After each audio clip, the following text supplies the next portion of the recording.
one for the road yet? Oh, am I to be banished, then? I'm a hard-working journalist. I've got a deadline.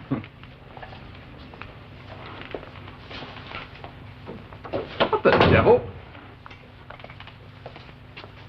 Now, the police. Oh, just a minute, Guy. But, my dear Freddie... Now, wait.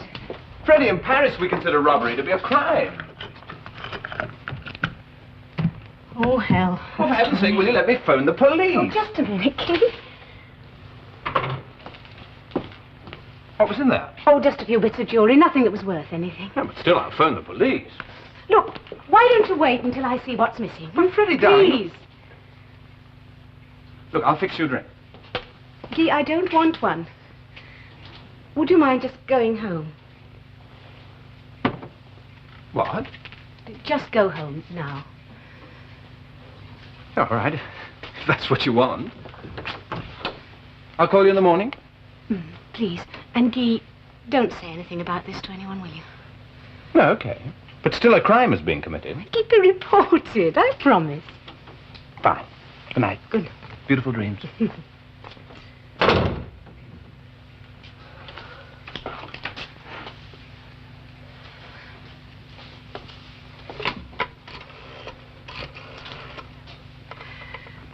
British Embassy.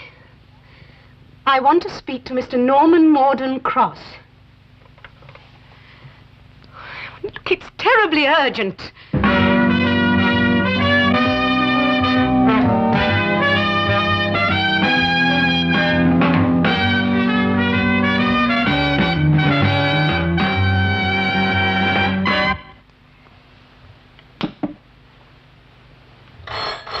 Oh, damn female, no interruption was the order, wasn't it? Yes? Oh, very well. Put him through on the intercom. Norton here. Our instructions are quite clear, Norton. No interruptions. I'm aware of that, gentlemen, but is the Prime Minister? He asked me to present his compliments to you both. That sounds like a formal invitation to dinner at number 10. Come to the point. A confidential report on Etienne Brule has been stolen from the Paris flat of Miss Frederica Moon. With the opening of the United Europe Economic Conference... Brule is chairing that, isn't he? Huh? Brule is chairing the conference, isn't he? Yes, opens in 3 days' time. So he could be about to receive some unwelcome publicity. Well, quite. Could ruin his career. What do you suggest? Nothing. Yeah? I said nothing. There's nothing to connect the British Embassy in Paris with this questionable report by a young female journalist, is there? No, I suppose not. Then you do nothing but implicate yourselves. Good day. Well? What about Miss Moon? Oh, you're being tiresome, Norton. You know very well she's expendable. Go away.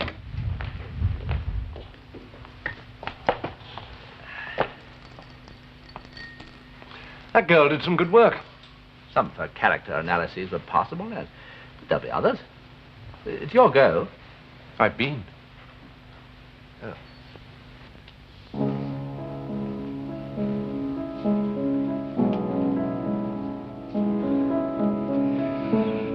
London's a bit upset about it, I'm afraid. Well, that's only to be expected.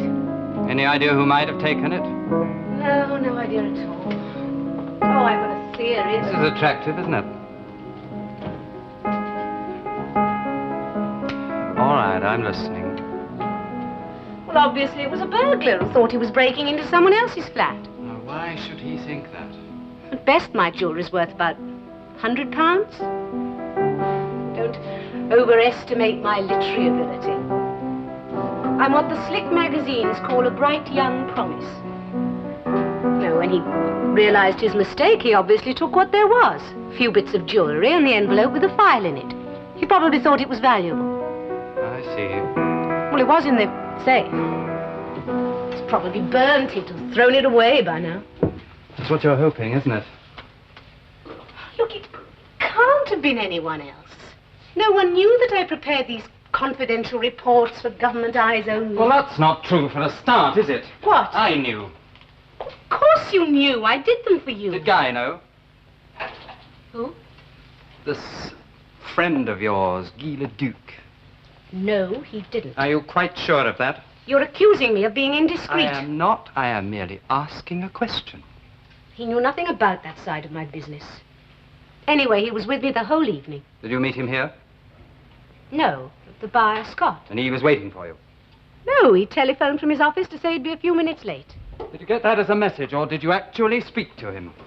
I spoke to him. What do the powers that be intend to do? If the report comes to light, sell you short. Thank you. Well, I'm sorry and all that, my dear, but you knew the risks. As a matter of fact, I feel rather sorry for you. After all, you've so much more to lose. What do you mean? Your handwriting was on that report. Had you forgotten? It's not like you.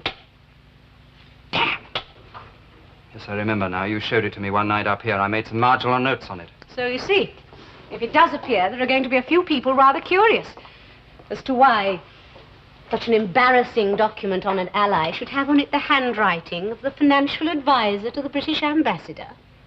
Would you like some music?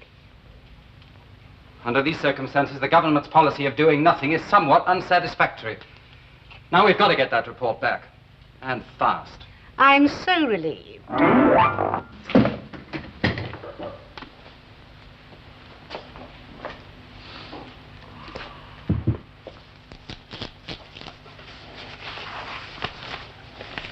Dear me, it's the personal file on Miss Moon. I thought we'd dealt with that problem. Yes. Oh, hello, Sir Geoffrey. Oh, Dimmock, I have some important information for you. There's been a further development in the Moon case. What sort of development? Would you please tell Oldenshaw that Norman Morden Cross's handwriting Writing is on the missing report. Oh, dear. Hold on. In the finest tradition of the British Intelligence Service, Morden Cross has left his mark on the missing report. Oh, dear, he would. It looks as though we're going to have to take an interest in this, Dimmock. The origins of that report never found its way to the French authorities. They'd be the devil of a bust-up. Our friends want to know why we are spying on them. Very touchy of them. Everybody does it. Oh, yes, it's done. But unlike justice, it must not be seen to be done. Where have you gone to, Dimmock? Damn it, I can't sit here all day waiting while you two discuss the situation. I sent you Miss Moon's personal file. What's he say? What do you say, Sir Geoffrey? Have you told Oldenshaw? What? Yes, hold on. Yeah, I've told him. Get Norton to make a few inquiries about a character called Guy Le-Duc. He's a boyfriend of Moon's. Yeah, please start making inquiries about Monsieur Guy Le-Duc. Sugar? No, never take it. Yeah? What? Sir Geoffrey, see if he's the kind of man to do a deal with General Gavreau. Who? General René Gavreau, extreme right wing. He was behind that coup that failed a couple of years ago. He has a villa on the outskirts of Paris, bristling with bodyguards. Well, I'll make inquiries. What do we do if this man Leduc has got the missing report? We pay up, of course, smartly. We don't want somebody like General Gavreau to get his hands on it.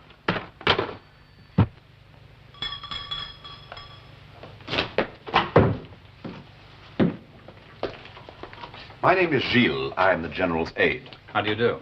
The General will see you now. Thank you.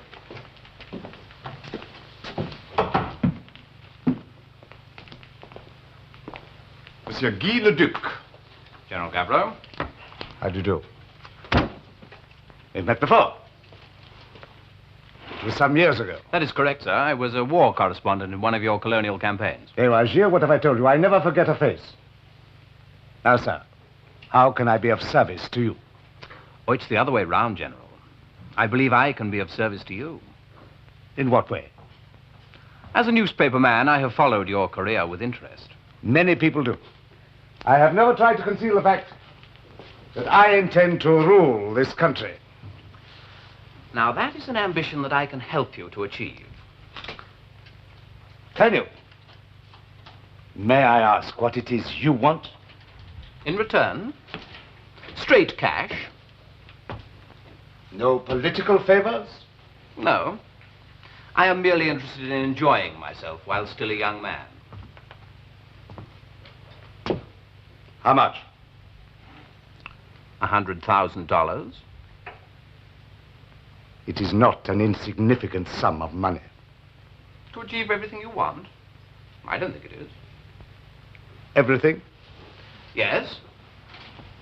I can supply you with something which will discredit one of your most formidable rivals, reveal a state of suspicion between this country and its allies, And finally, create such a scandal that it will shake most of your enemies from office, leaving you free to move in. For all this, $100,000 is a small price to pay. Oh. What exactly are you selling? A document. Gilles is not only my aide, he's my confidant. Ah. Continue. It's a document prepared by a member of the British Secret Service. A detailed character analysis and history on Etienne Brule. You know the sort of thing I mean. If such a one is misplaced, the government concerned denies all knowledge of its existence. So what makes your report so valuable? The handwriting on it. Handwriting. That's interesting. Do you know whose? Norman Morden Cross. Financial advisor to the British ambassador. Yes. Of all this, you're certain? I've seen the handwriting several times. Where did you get the document? That's not important. Do you want it? It might be useful to me. I'll think about it.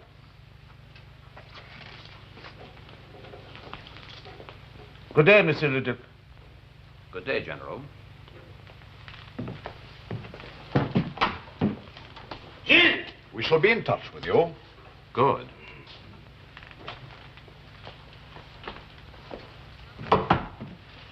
I gather from our agents in Geneva that the supply of plastic bombs smuggled across the border is getting increasingly difficult.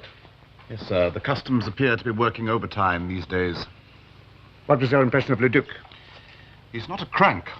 No, he's an astute man. If the document's all that he claims it to be, he's right. It could be used to devastating effect. It will certainly finish Brule.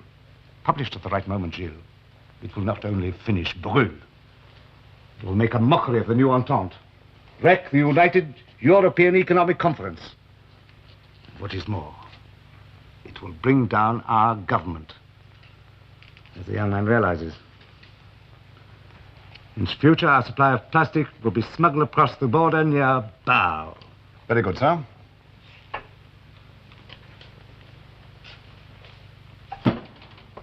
We haven't got the money.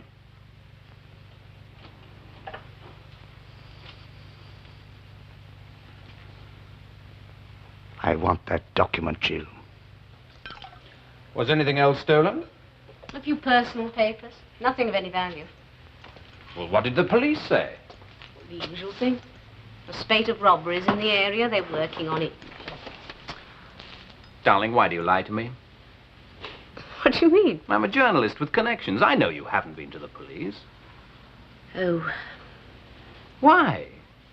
Well, it didn't seem worth it. A few bits of cheap jewellery. Oh, darling, you don't expect me to believe that. Excuse me. Le Duc? Yes? 10 o'clock tonight. I'll be here. Right. Goodbye. Well? Well, what? Why didn't you go to the police? Darling, there is a reason. I can't tell you. You have problems, my love? Mm. Oh, trust me. Cross can work fast when he has to. Yes, and his reputation's at stake. Well, we all work a little bit better with a bit of pressure. But don't tell Norton I said so. Mr. Le Duc seemed to be something of a ladies' man. Yeah, blast women in their private lives. Blast the efficient but emotional Miss Moon. No criminal record? That doesn't surprise me. Only proves he has the wit to keep out of the hands of the police. The rest of his dossier is in character. Age 35, sub-editor of a newspaper, married 1956. And how long after until his wife discovered her ghastly error of judgment? Yes. Although he failed as a husband, he had a considerable success with a number of rich and attractive women. Yeah, they're so naive, aren't they? I mean, look at him. What could an intelligent girl like Moon see in that weak, good-looking face? Enough to let him infiltrate, that's the right word, so that he could steal the document from her. Oh, I know that'll be. Yes, put him out of his misery.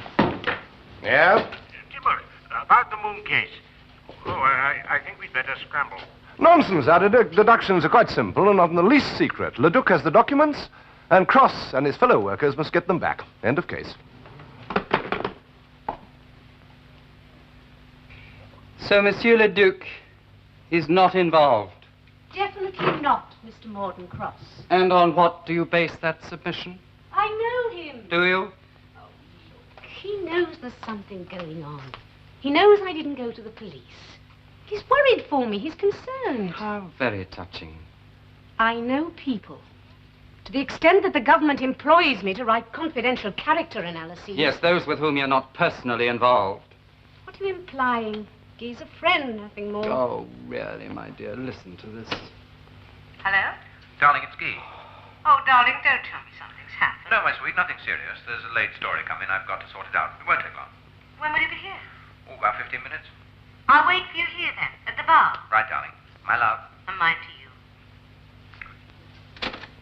Do you recognize that? Of course.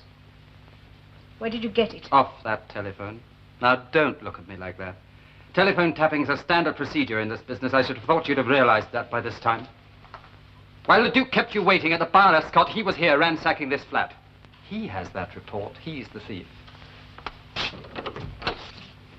I suggest you leave. I'm sorry if I appear to be ungentlemanly, but I'm afraid I must refuse. You saw Leduc today, didn't you?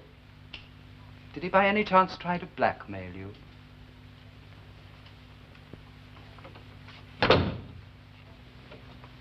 You make me sick. That's not important. The report is. Well, if it gives you any satisfaction. As a matter of fact, he didn't. And obviously he has other plans for it. Well, that's your problem, not My mine. dear good girl, there's a great deal at stake. What's he doing today? I've no idea. Are you seeing him this evening? No. He's got another engagement. Oh, has he? With whom? I don't know. Where, do you know? At his flat. At what time? 10 o'clock. Then I suggest that you get over there a little earlier and find a place to listen in. Maybe you'll win some of your buttons back.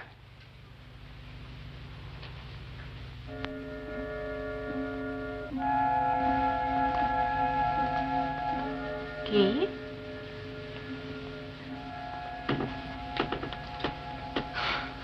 Why are you sitting in the dark? Guy, you didn't have anything to do with that burglary, did you? You might answer me. Oh, Guy, for heaven's sake.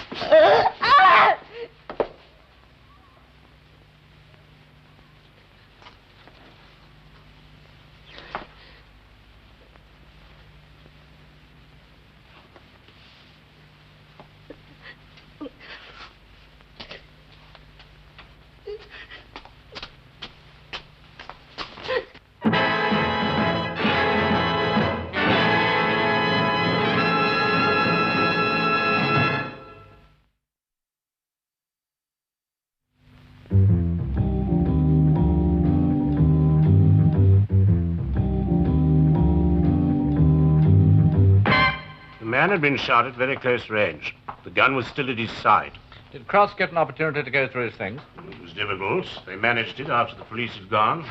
There wasn't a sign of anything that might have come from Miss Moon's apartment. Well, I suppose he got rid of it. He is known to have visited General Gavreau earlier in the day. I don't think there's any doubt as to who has this unfortunate document now. No. We shall need a detailed plan of the General's villa. Very trying. Well, that means sending somebody in to recover the damn thing, and it won't be easy. Surely the problem is relative according to whom is sent. Had you anyone specific in mind? I should have thought one name would have leapt to your mind. Miss Moon, Miss Frederica Moon. But she's being held by the French police on suspicion of murder. Still? But that's absurd. Yes, of course it is. Look, at 9:35 p.m., the French police got a call, which they say came from the Duke. Why? The transcript of evidence reveals that there were no fingerprints on the telephone. Ergo, Miss Moon is innocent. I beg your pardon. I don't quite follow. Oh, really, Norton. We shall have to get to the reading matter on the process of clear thought. If Leduc had made the telephone call, his prints would have been on the telephone, am I right? Yes? Miss Moon, having shot her lover, would hardly contact the constabulary, wait for him, then protest her innocence, now would she? Possibly not. Enter, therefore, a third party, the murderer. Yes. We rather distrust that kind of hypothesis at Scotland Yard. Yeah, why should the murderer communicate with the police? You're not thinking it through. Having removed a document of value to the British government, the murderer then hinders our progress in its recovery by surrounding the victim with officialdom. If the Foreign Office applies for the return of a state paper, the French government can hardly refuse.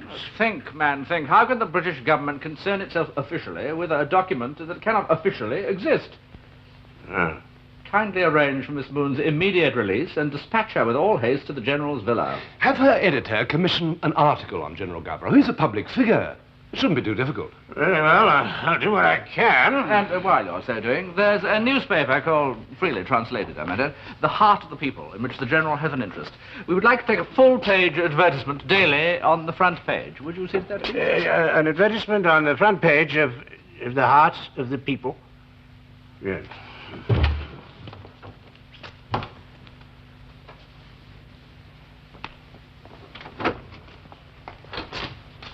Who let you in? Let's just say I'm an unwelcome guest. What do you expect me to do? Thank you for getting me out of prison. Not at all. It was quite obvious you hadn't killed him. Oh, I thought differently. Woman betrayed by a lover. Crime passionnelle. It's the appropriate cliche, isn't London knew you were innocent. it? I'm quite sure they did. I dare say the hatchetman's got a knighthood. Perhaps you're in line for one, too. Oh, go on. You've got your document. Get out. We haven't got it. You're lying. I wish I were, but we weren't invited to Leduc's death. You know we don't go in for that sort of thing, except in emergency. Well, who killed him, then? Well, we don't know who actually pulled the trigger, but we have a very shrewd idea who organized it. Who? A man named Gavro. General René Gavro? That's the man. He'll use that report to ruin Brule, thus breaking the government. Well, you'd better do something about it, hadn't you? But we need your help. I was fired, remember? I thought I was the one who was supposed to be callous. The man you loved has been killed, murdered. He didn't love me. He lied. He was a cheat. But he loved you. You loved him, didn't you? You know where to hit, don't you? All right, what do you want me to do? Research an article on Gavro. Oh, don't worry. This time it'll be all completely above board. Every line in it publishable. Subject to whose editorial approval? View magazine. Oh, God. How you wheel and deal. We want a plan of his villa. We'll supply you with a miniature camera. What you can't photograph, you can memorize or make rough sketches in your notebook. Try and get as much as you can. Well, when does this fateful interview take place? This afternoon. The appointment's already been made. One of these days I shall do a confidential character analysis on you. Do you think it'd be more damning than the one I could do on myself? But I do my job. Ultimately, that's all that matters. Look. This is the camera. Take a photograph, press the top one, roll the film, press the bottom one, all right? An unusual piece of jewelry. Oh, the appointment's at 3. I'll call back. This document's an astonishing piece of work. Accurate, decisive, devastating. When does the conference open? Tomorrow evening there's to be a special banquet at which Brule will make the opening address. The actual sessions will start on the following morning. The day after tomorrow. That's when my newspaper will publish this report. On the front page. I told the editor to hold space on it, sir. I want the entire page. Very good, sir. You know, of course, it'll take time to make the plate. When may they have the report? The document will not leave the villa. I want the photo engraving done here in my darkroom. Fernandori can do it. Contact him. I want him here tomorrow night at 23:30 hours. Well, that's cutting it a bit fine, sir. By the time the plate's been finished and delivered, the presses will be ready to roll. Exactly. Thus ensuring that as few people as possible know about it. Would you like a drink? Thank you, sir.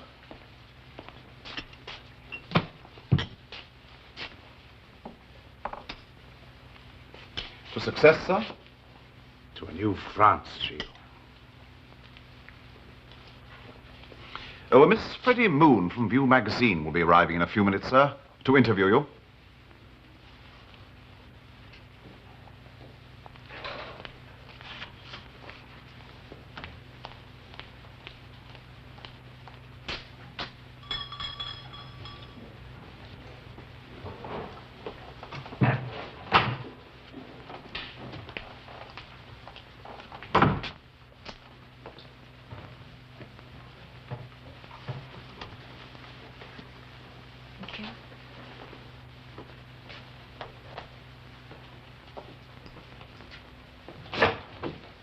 Miss Moon? Yes.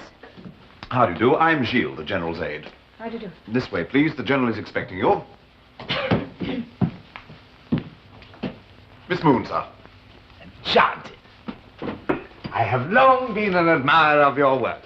You're very kind, General. Thank you, Gilles. May I offer you a drink? Thank you. Campari nice, I think.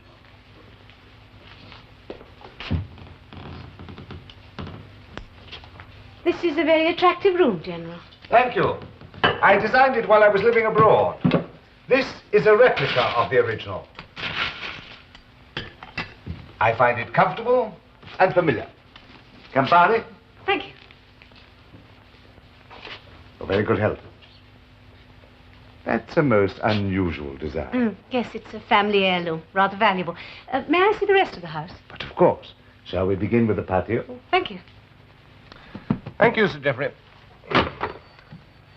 The advertising space on the front page is available every day for the next week, with the notable exception of the day after tomorrow. Ah.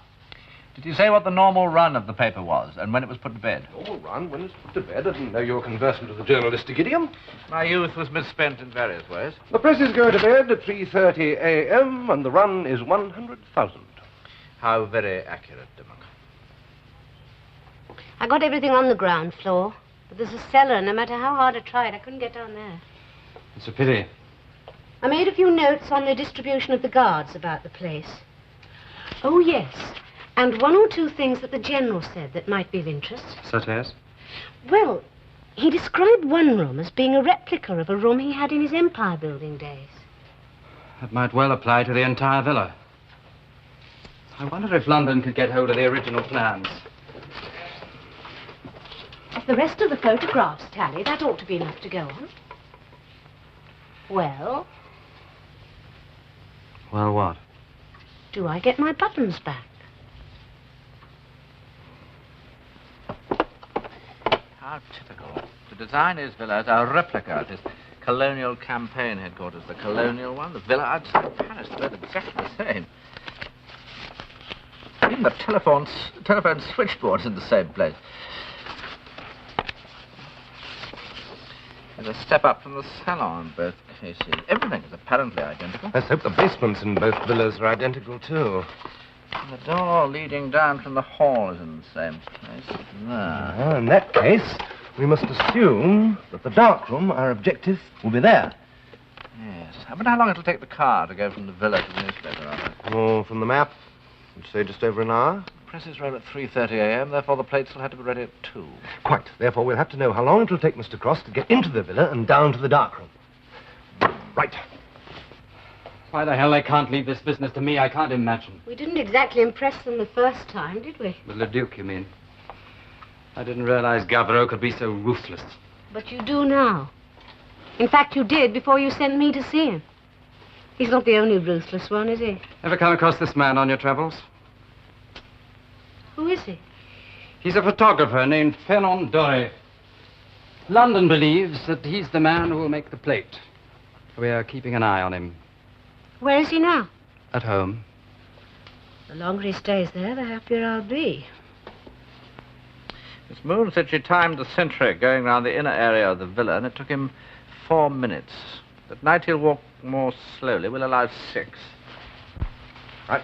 I can see him now. I've got him in my periscope. He's passing by now. He's gone round the corner. Right. Go. Collapse periscope. Conceal it. Rope ladder over the wall. The spikes should hold it. Right, up you go.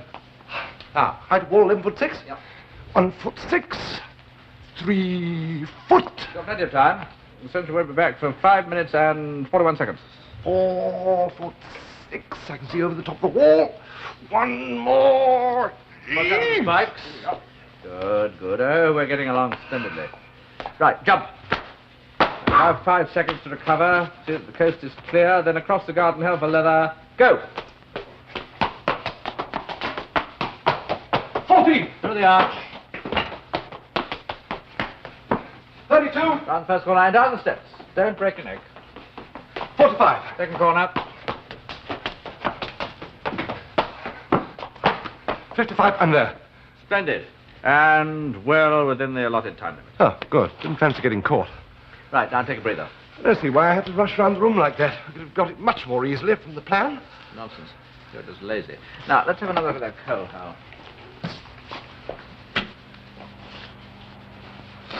Yes, looks a fairly standard lock. Skeleton key should cope with that. Hey, what if there's coal there?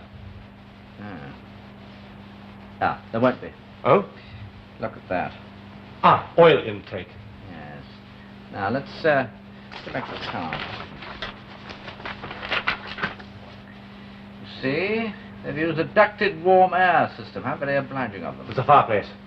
It's an open fireplace. Logs. Right, ready for more action? Yes, I suppose so. Remember, you're outside the coal hatch. Right now, open it. Skeleton key out. Give me 10 seconds to select the right key. Right, we'll add that on later. Yeah. All right, opening now. Quietly. Oil for the hinges, just in case. In you go. All right. And close it behind you. Good. Now, for the next part of this exhausting obstacle course. At what time did they say they'd phoned through this alleged plan? They didn't. They said as soon as possible. Oh, for heaven's sake, relax. How can I? Mr. God, I could go in myself, on my own initiative. They told you to wait. Look, it wasn't your handwriting on that report, was it? Now. Don't be unfair. I'm not the one that's holding you up. Right, you're in the wine cellar with your eye on the dark room. Any moment now, Dory will come out to see what's gone wrong, leaving the door open for obvious reasons. Right, now he's coming out. He's going round the corner. Right, in you go. Shutting and locking the door behind you. And I'd say you could allow 3 minutes before emerging triumphantly. Splendid. Do you think it'll work? If Cross can't do it with this amount of pre-planning, he ought to resign his post immediately. The time is now 10 o'clock. Our perambulations have taken 1 hour, 10 minutes. We'll allow an hour and a quarter to be safe. That means he has to go over the top at 12:45 precisely. 10:30. Takes an hour to drive out there. Oh, don't be ridiculous. They told you to wait. If those idiots in London have no idea of time, I have. Damn thing will be printed by the time I get there. Oh, I'm going.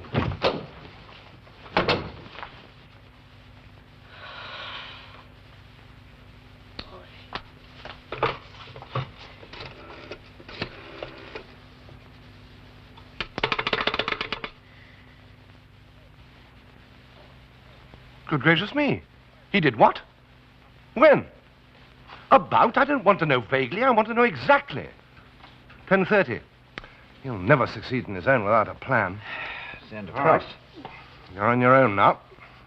Now, radio us when you get to the villa. Now, listen carefully. This is what you have to do.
Dog to Charlie Fox Baker. Victor Able Dog to Charlie Fox Baker. 12:43. Where the hell is that girl? She should be there by now. Must be driving like a snail. Victor Able Dog to Charlie Fox Baker. Victor Able Dog to Charlie Fox Baker. Well, if she's not there in 30 seconds, we can say goodbye to our entente with one European country. Reminds me of the beginning of the war. Big Ben struck 11, and we heard, and no such undertaking has been received. Victor Able Dog to Charlie Fox Baker. Victor Able Dog to Charlie Fox Baker.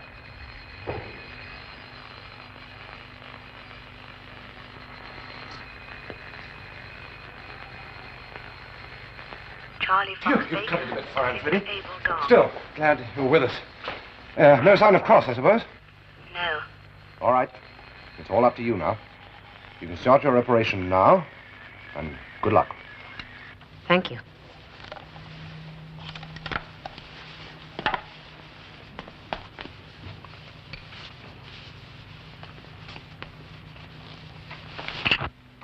Right. With any luck, she'll be over the wall.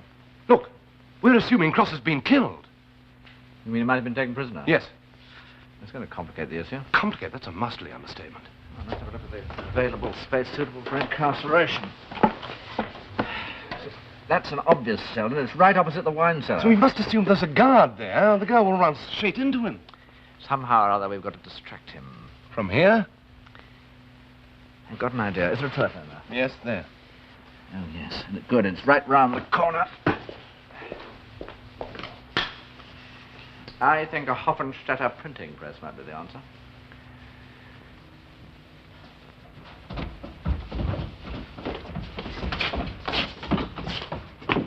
I want the best job you've ever done, Ferrand. It will be, General. Good. Now lock yourself in.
Yeah.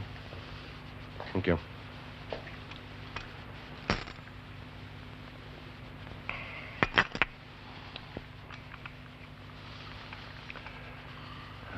She's fused the smoke bomb. We'll give her 2 minutes to replace the inspection cover. And in another 2 minutes, we'll start the presses. It's about time we phoned our ambassador out there.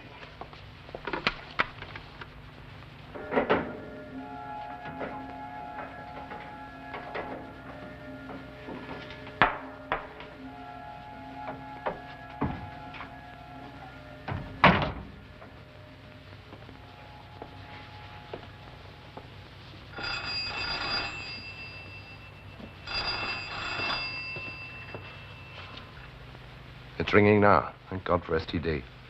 Now, how can I make myself sound like a French working-class typesetter? Should have thought of that before. However, if I make this loud enough, you shouldn't have to bother.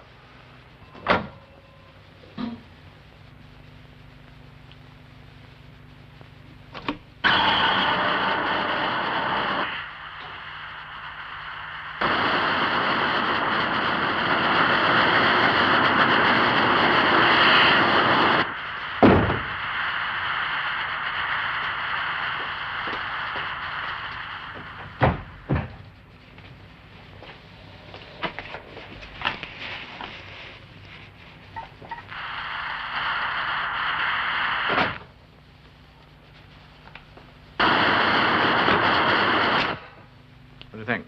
She must have succeeded. Didn't hang up with a yell. Unless, of course, she never tried. Oh, don't be so pessimistic. She's safely in the wine cellar without a care in the world. In a good wine cellar, who wouldn't be? She has 6 minutes to wait.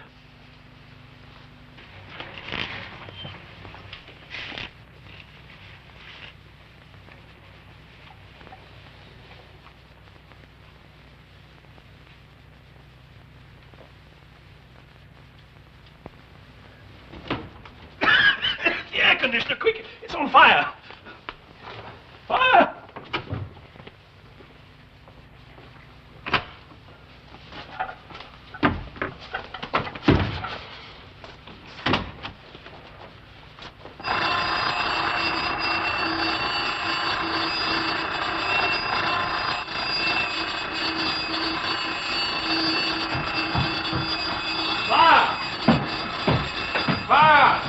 What the hell's going on here?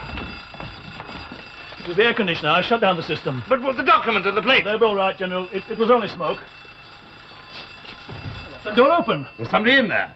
Get the prisoner out. Now, stand back, all of you.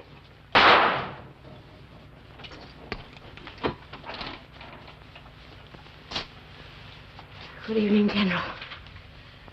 Take them up to the salon.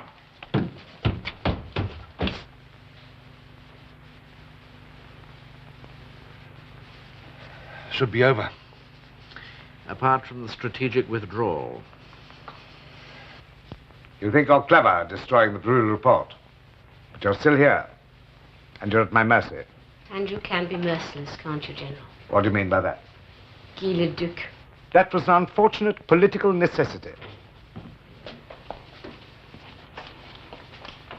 British ambassador is in the foyer, sir. He says he understands that a Mr. Norman Cross has dropped in for a drink with you and suggests that he give him a lift back to the embassy.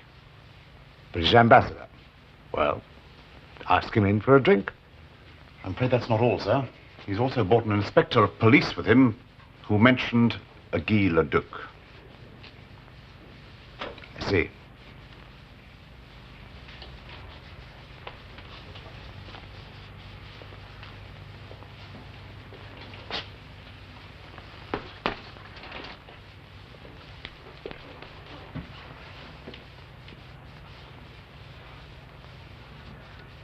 My dear ambassador, gentlemen, this is a great honor. I'm glad we were able to put our ambassador to some use. They're rather a dull time nowadays. Yes, instant communication has put an end to most of their duties, fortunately. Well, in that case, it's rather a pity we have to spend 24,000 a year on our embassy. That doesn't even include lighting and heating. Yes, indeed. Wasn't it Sir Henry Wotton, James I's ambassador to Venice, who said, an ambassador is an honest man sent to lie abroad for the sake of his country. It raised a storm throughout Europe, losing Wotton for a time in the favor of James I. He apologized later, I think. Oh, yes, and he said it was only a merriment, and drew attention to the double meaning of the word lie. To lie abroad. I think I prefer Elizabethan to modern English, don't you?